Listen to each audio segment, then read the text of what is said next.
Karaniwang tao, saan katatakbo?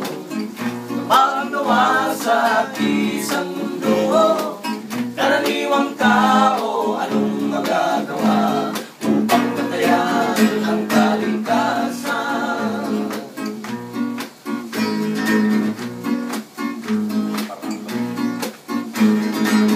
Karaniwang bagay ay di pansin, kapag naipon, nagiging sulay. Kunting basura'y buntot, kunting sira ay pumusok, tapos palabay,